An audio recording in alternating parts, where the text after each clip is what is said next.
Hey guys, Wyatt Claypool here, and I am happy to report today that we have a second pollster who's actually putting out realistic numbers for the next federal election. I will keep repeating it until the cows come home.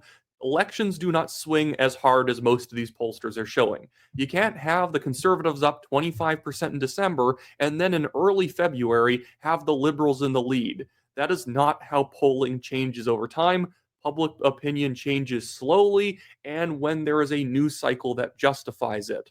But let's just jump right into this innovation research poll right away because I think that they do a very good job showing us what the landscape currently looks like. Have the liberals received a bump in support? Yes, they have, but they are still 13% behind the conservatives, and I want to show you exactly why.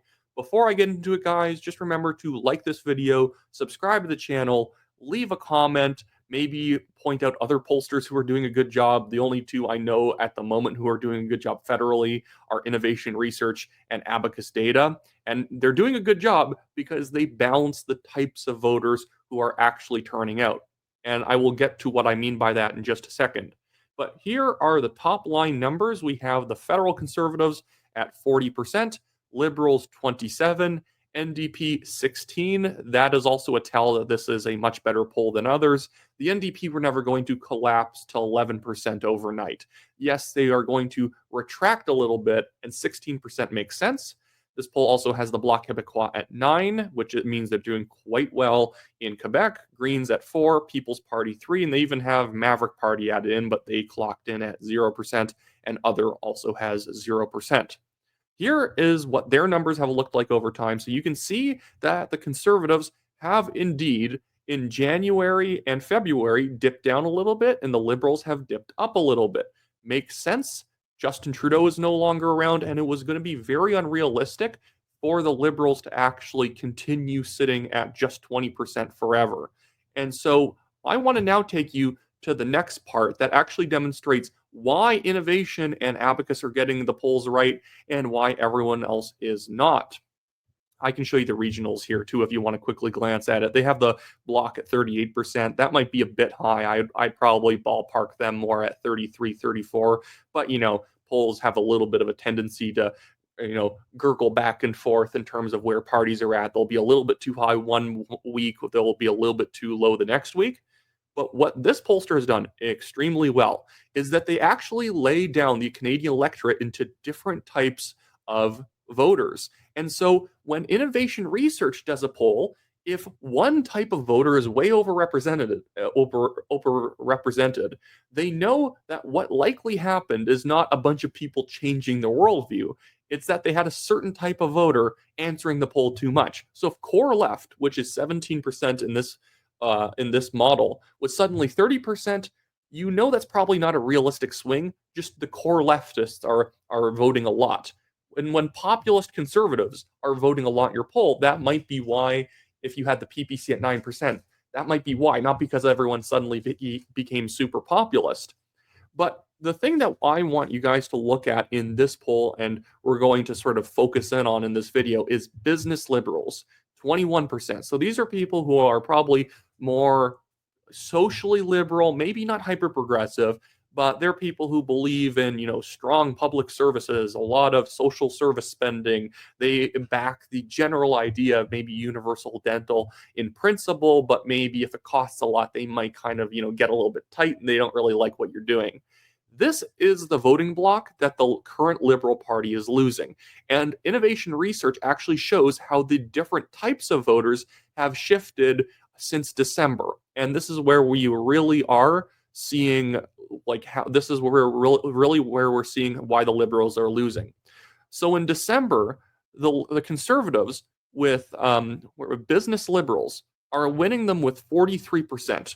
The Liberals only have 27, and the NDP has 15. It's probably very downtown business liberals who maybe are just voting because they don't like the Liberals in somewhere like Spadina, Fort York, and they don't want them to get back in again, so they're willing to vote NDP to get rid of them. But when January hits, the Conservatives go from 43 down to 39 with the business liberals. First week of February, they're at 44. Second week, they're at 41. And third week, they're at 38. So they've been going down as Carney has been gaining momentum in the Liberal leadership, he is sort of a businessman. He has that financial background that can make these voters more comfortable. So they definitely have clawed it back a bit. And the Liberals have gone from just 27 in December under Trudeau to now 32. They could keep this trend up. But the problem is, for the Liberals to actually win the 2025 federal election, I guarantee they need to flip this. They need to be at 38 or 40%. But the Liberals just don't really have a solid base anymore. Left Liberals are actually kind of divided between the Conservatives, Liberals, and the NDP. That's nuts. If you left Liberals, people who will tell you that they are actually quite progressive, they are quite left-leaning on a lot of issues. They're actually being won currently by Conservatives. I'm not sure if there's the bandwidth for the Liberal Party to even win these people back. Even look at core left. Naturally, this is where the Conservatives are really far behind, and I think it validates that this is actually a good measure of categorizing voters. Core leftists are like NDP stalwarts. This is where Carney actually has had the best luck.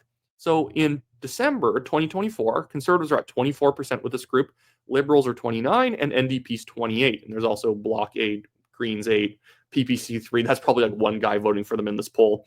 But as we get to February, Conservatives fall with core leftists from 24 to 17. Naturally, they were not the natural party for these people to vote for. But now the Liberals are at 37 and the NDP's at 29.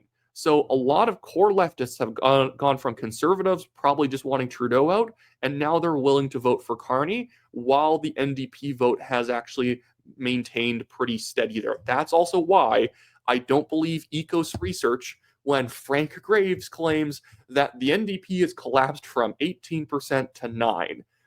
I'm no NDP guy. I'm a very orthodox conservative.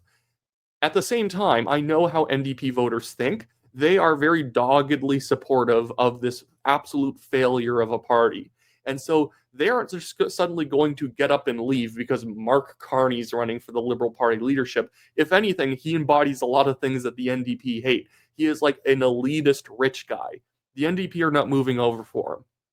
And so, yeah, this poll is why I think right now the Liberals are in trouble. When you actually break it down to different types of voters, their gains with voters are very subtle. They're gaining back some business conservatives, business liberals a little bit.